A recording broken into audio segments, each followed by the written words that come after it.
they couldn't parent any baby born on your birthday. But that's logic, but that doesn't cure this primal wound, which is a child adverse experience. It is traumatic for any baby to leave all that they know.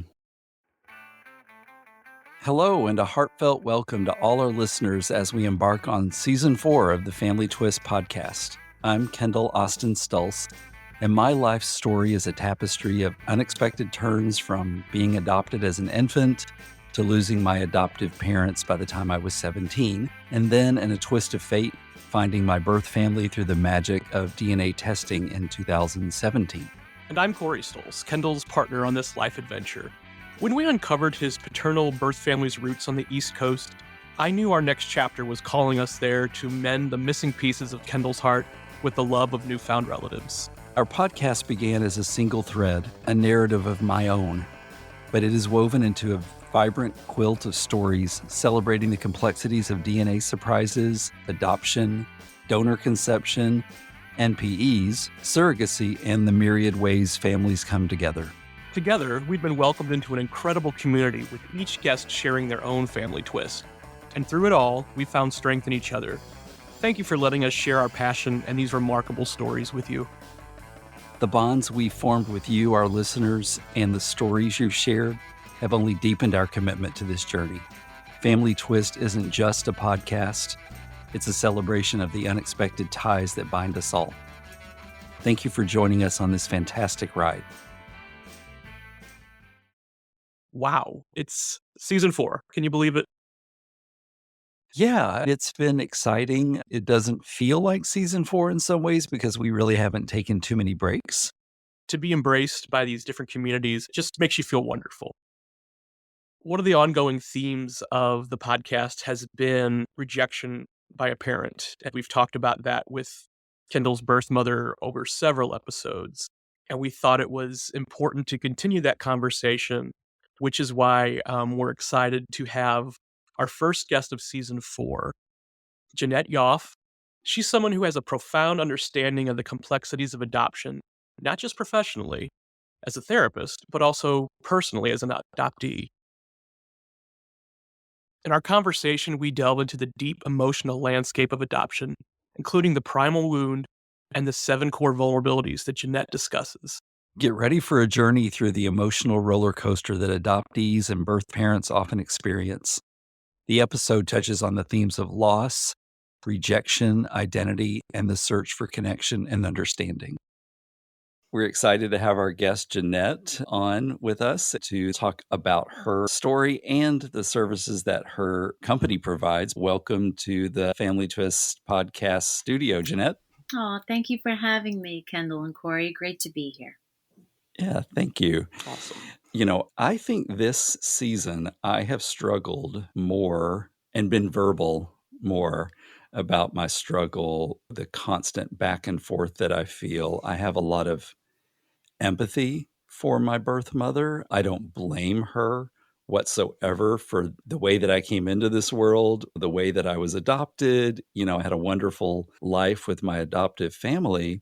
But I get really eaten up sometimes about this resentment I feel about her not connecting with me in over 6 years. And the extra layer of complexity that lends itself to our family dynamic. I love my sister, her daughter, and my sister is always saying such wonderful things about our mother and her father. And I can't relate to it, and I feel bad that I can't relate to it. I feel like it creates this automatic distance between my sisters and me. I don't really have a relationship with my half brother on that side, but between my sisters and me, it just feels like this barrier that's there because I can't share in that experience. And they purposefully don't talk about our mother with me much because they worry that it will hurt me further. Every family has weird dynamics, but I feel like my mother has created this for us. Yes, and rejection is very painful. This is a very sensitive topic, especially for adopted persons, right? We're talking about you're an adoptee, I'm an adoptee. It's personal and it is physically painful because we're experiencing so many losses in this process.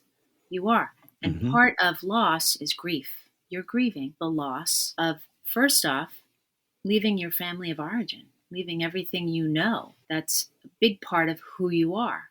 And not Mhm. having that genetic inheritance of knowing who you are, you're exploring and figuring out. And that's why we seek out our birth family members, because it gives us a sense of identity, inclusion, acceptance. We're valuable.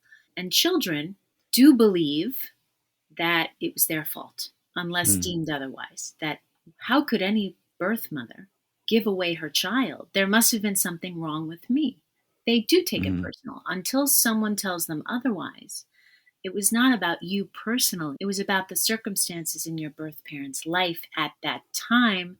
They Mhm. couldn't parent any baby born on your birthday, but that's logic, but that doesn't cure this primal wound, which is a child adverse experience. It is traumatic for any baby to leave all that they know. Mhm. They have formed an attachment to that birth mother. There are 7 core issues in adoption that impact all members of the adoption. There used to be a word triad, which is there are 3 equal parts. That is not politically correct anymore because there are 3 different experiences. So now it's called the Mm. adoption constellation. For all members, that's birth parents, adoptive parents, which can include foster parents, and the adopted person. We experience, number 1, loss. We all experience loss together. For adoptive parents, they may have infertility loss, right? We don't often think about the adoptive parents' loss. They are experiencing loss too of not being able to have their own biological child, right? Then the second core issue, and I don't like the word issue because that implies there's something wrong with you, which actually fuels that rejection sensitivity even more. Mm. So I like to say we have vulnerabilities. So there are 7 core vulnerabilities: loss, rejection is the second one. Because with that loss, of course, you will personalize it. You will take it personal as a child growing up. And then when you seek out your birth parents and you become rejected again, that's called a secondary rejection. And that is even more traumatic because you're actually causing a secondary trauma. Here we are as an adult seeking out our birth parents, like I did also, sought out my birth father, and he blatantly rejected me. He hung up on Mm. me on the phone. I was 17 years old, and I was alone. I felt isolated in the experience. I didn't have support in the experience. I didn't have people who understood the experience. It was very isolating, and it did cause a lot of anxiety and depression. That's probably why I became a therapist, I think, because when I started writing about my story, it helped, just like you're doing your podcast. We need to recycle and make sense and process what is happening to us in order to move through the experience. It's very healing. But I'll talk about that later. Let me go back to the 7 core vulnerabilities. The Mhm. next vulnerability is shame and guilt. And when we think about our birth parents, a lot of birth parents have a lot of shame and guilt for having relinquished their children. It is for them, they've been shamed, ridiculed, stigmatized by society. How could you? A lot of birth parents are either coerced, forced. This is the baby scoop era. I was born in the 70s, baby scoop era, where women were sent to baby homes to have their children. They were out of wedlock. They were shunned as women that were not to be seen in society because they were not Mhm. married, they were unwed, and they were pregnant. And so women were shunned and shamed back in the 60s, but it's still happening today. Women are told, nope, you can't have this baby, especially if it's a young mother. Nope, we don't support Mhm. you.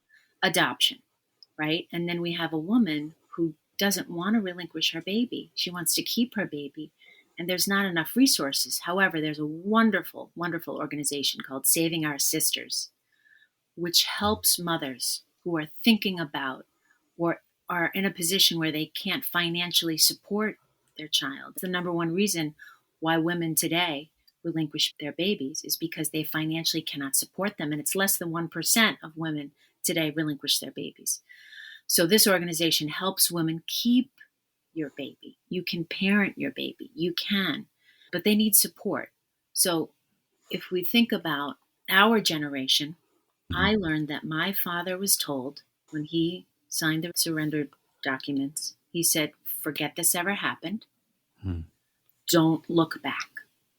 And that's exactly what he did. And he went into a state of denial. And he stifled his grief process.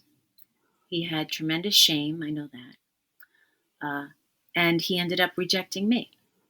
What my understanding is, he has not had the support that he needs to understand his own process.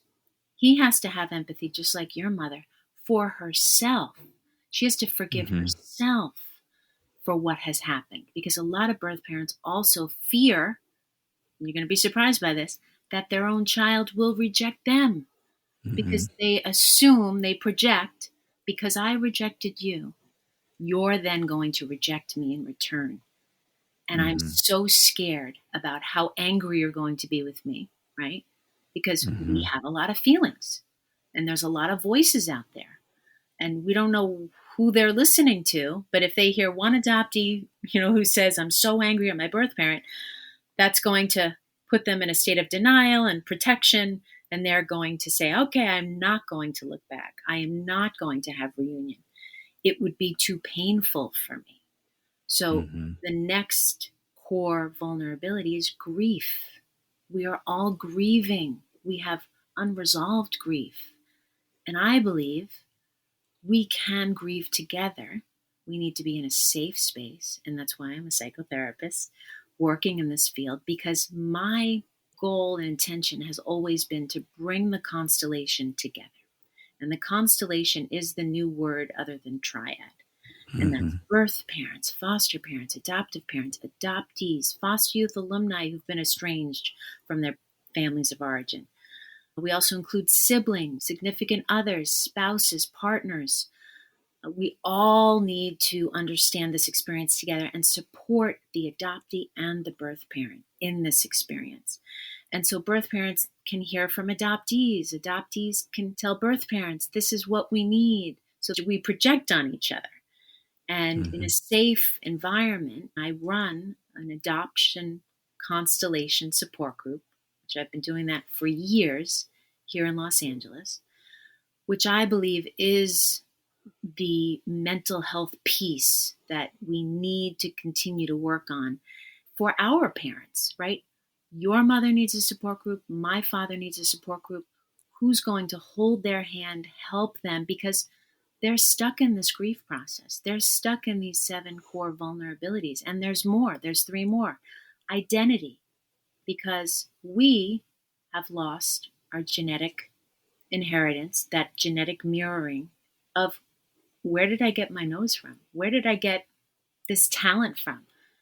We have genetic traits Mm-hmm. that we don't have a springboard of. Where did this come from?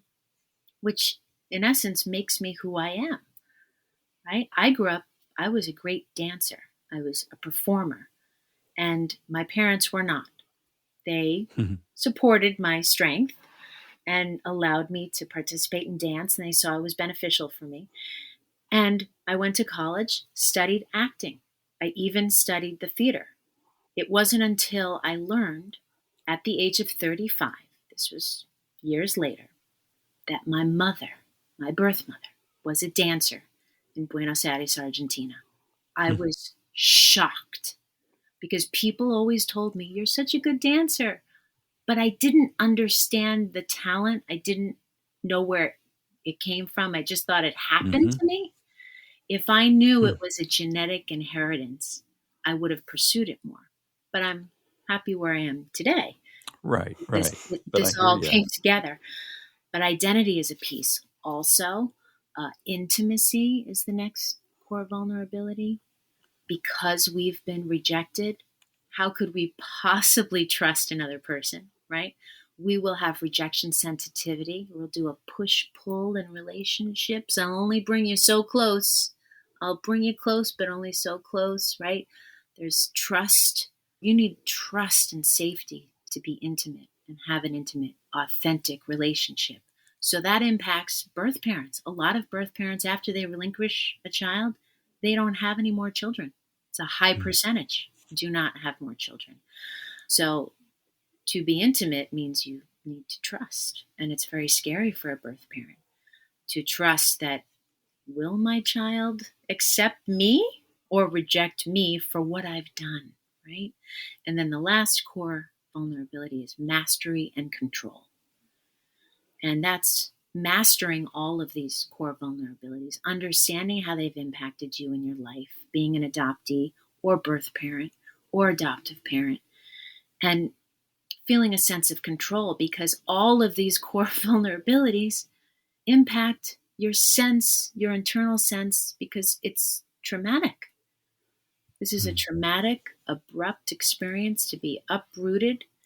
And I don't know if you've ever seen the interpretation for sign language of adoption.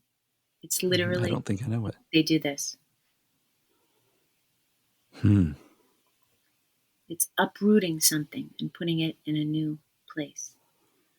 So adoption has invisible wounds, and these are them. And it is a mental health piece in adoption that needs to be recognized, understood, accepted. And so we're talking about rejection today. So what more can I share with you and your audience about rejection and how it impacts the person? I was thinking about this as you were speaking. Where are you in your rejection process with your father? So, well, it's a little story.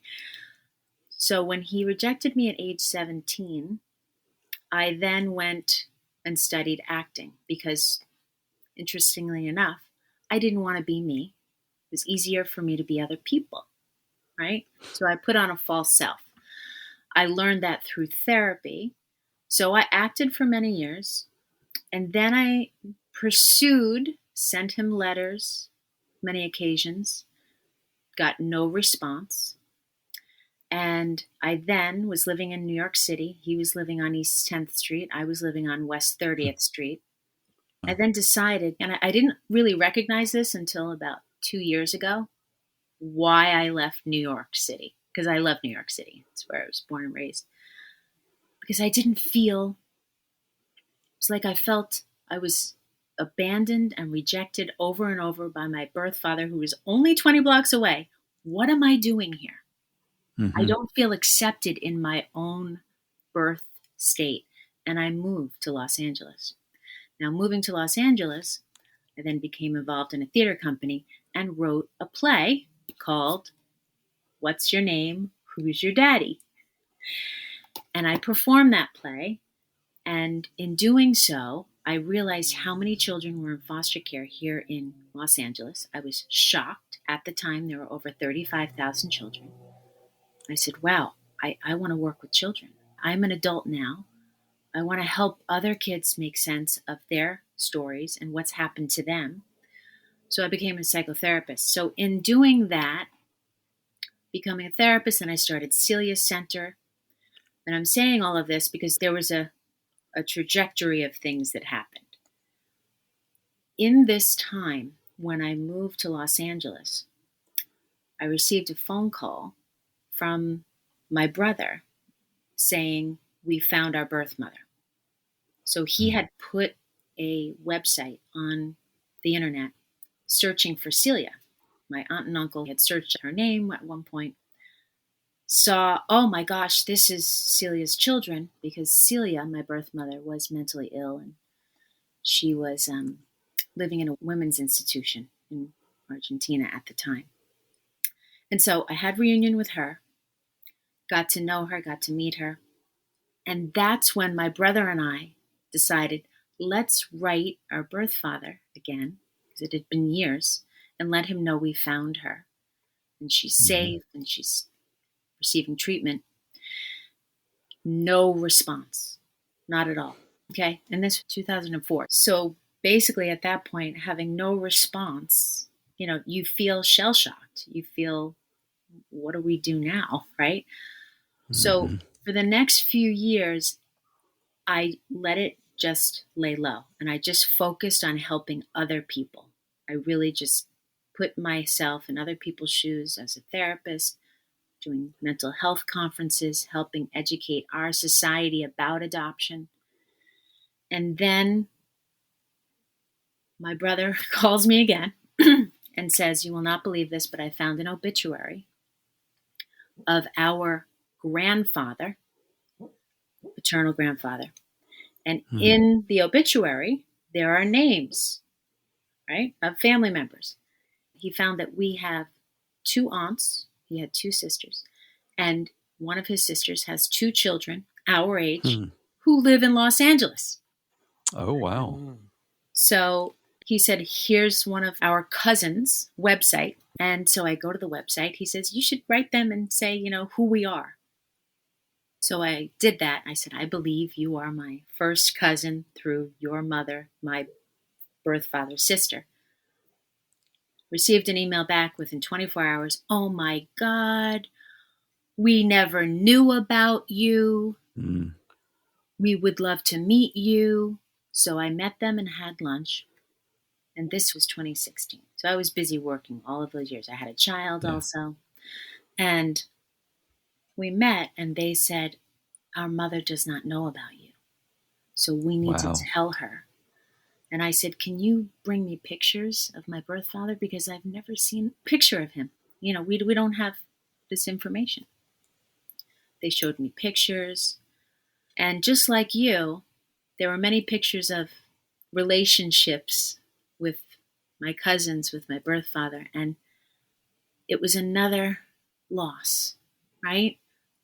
Hmm. It's a loss for us when we have reunion with our birth family members and we see the relationship that they have formed with what we truly want, the same loving, valued relationship, included. We're accepted by our families of origin. It was very painful for me to see those photos. Like, I wanted him to be at my graduation, right? He was at her Hmm. graduation. So, as the story goes, they told me he frequents a place in New York City. That was a no-no. Because Yep. No, I hear you. once you told me where he was and they told me, "Do not go there." And I looked at them and I said, I hear you and I have every right to go there. This is my birthplace. Absolutely. This is my birth father. And so it caused strain in our relationship. But then I ended up meeting my aunt, who said to me, "If I knew about you and your brother, I would have stepped in and taken care of you," which was very hard to hear. And we were all grieving and crying about that loss. Then she went to New York to tell my birth father she had met me. He was in denial. Hmm. He really, and it scared him, it shocked him, and he didn't want to talk about it because he Hmm. had kept the secret his whole life, right? And here is his sister saying, "How come you didn't tell us?" Yeah, that's a loss for her too. I mean, she missed out knowing you, you Yes, know. exactly. So then 2 years later, this is 2018, I decide, and I'm actually in New Jersey at an adoption conference. And I had 2 hours to kill because I was in between the conference and I was actually going to the Broadway show, The Father, that evening, which is so Oh, ironic. wow. I know, so ironic. So I decide to go to the restaurant. It's a restaurant bar he frequents, and he's there. I walk in Wow. because I knew his picture, and I actually called my brother and I said, I'm doing it. I'm going in there. He says, "Okay, okay, keep me on call." And the Oh. first thing my brother said was, "Don't go right up to him. Go and sit somewhere and watch and observe him first. Because what did he say to me? He might reject you, right? Right away. Mm-hmm. So he was protecting me. So I went all the way to the back of the restaurant and started, right, doing my FBI investigation and observing. And I took You and I are photos. similar. I would have done I the took same thing. photos, right? Because you want to know, who is this person, right? Yeah. We're all human. How does he behave? Do we have any genetic traits that are similar? Does he talk? Does he move? Does he use gestures the same? So that was really profound. Then, after about 30 minutes, I said, I'm going up to him. I Yeah. just need to, right? Because here's what happened for me. And everybody's trying to protect us, right? Oh, don't go, right, right, right. I said, no, I'm going for me. I am Mm-hmm. affirming and validating me, whether he rejects me or not. I have a right to walk up to him and say, I'm valuable. I'm worthy. And I want you to see who I am. I don't need your validation, but you need to know who I am and that I'm okay. I'm a good person. You don't need to know my whole life story. However, let's have respect for each other. I believe, and if there's any birth parents listening, have responsibility to just say, hi, yes, this happened. Acknowledge the life altering event that happened for both of us.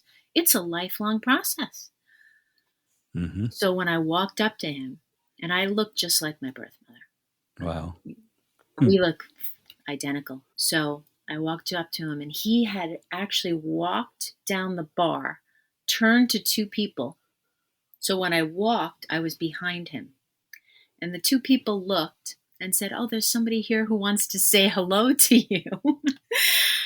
And he Wow. turned around, and it was like he saw a ghost. His whole face went white. I mean, I Hmm. was hitting rewind, right? And then hitting play. Mm-hmm. So he completely regressed in that moment. I looked like a ghost to him. And what I did was fascinating because I didn't know what I was going to do in these moments. You don't know what. But I knew my intention was just be friendly, appear as a friend, show up with respect. And that was my intention. And I said, my father's name, I said, it's me. It's Jeanette. And I had to like pat myself like I'm really here. I'm a human. I Mm-hmm. exist. I'm alive, right?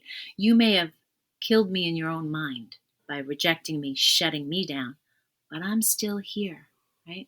So I said, I just want to sit and have a drink with you. Can I just say hello? It's been a long time because people are looking at us. So Right. I Right. made it seem like we were old friends. And he said, okay. And then he walked and went to the restroom. And I literally sat right in the seat next to where he was sitting. And we had a conversation. Hmm. He wouldn't look at me. He couldn't look at me. Hmm. And here's the thing with trauma, it's not that we won't behave, it's we can't behave because we don't have the right coping skills. We don't know how to handle very difficult emotional, psychological situations. Uh, this was somewhat traumatic for him. Yes, did I show up abruptly? I did. I did, right? But I needed to do it for me. It's part of my healing process. Mm-hmm. And then I did ask him, do you have my original birth certificate? I educated him a little bit that, when you're adopted, because this was before New York open records. And he said, I think so. I think it's in the Hmm. vault. And I went, the vault? Hmm. He says, yeah, I have things in a vault. And so he actually ended up sending me my original birth certificate, Oh. photos. The first photo I have of my birth mother and birth father in the same photo. I'd never had that. Hmm. And a baby picture of me that I'd never seen before. So, answering the question since then, so he sent me that paperwork. He picked up the phone once when I called him 3 days later and said, "Oh, I just want to make sure, can you send it by FedEx? Because this is really important information." He goes, "Oh, yeah, sure, no problem." Click. Very stoic, non Hmm. emotional. And then my adoptive mother died of cancer. Well, as you can tell, we're ending this first part of the episode on a little bit of a cliffhanger because we just couldn't bear to edit out much of the conversation because Jeanette was so poignant. I admire Jeanette so much for meeting and gently confronting her birth father. It takes so much courage to face such a profound moment of potential rejection. But what a wonderful moment of closure for her. We're also happy that Jeanette's focus has highlighted the importance of empathy for all members of the adoption constellation, including birth parents, adoptive parents, and adoptees. We all need support systems and safe spaces where people can process their experiences without judgment. Please stay tuned for part 2, which is live right now. Family Twist features original music from Cosmic Afterthoughts and is presented by Savoir Faire Marketing Communications.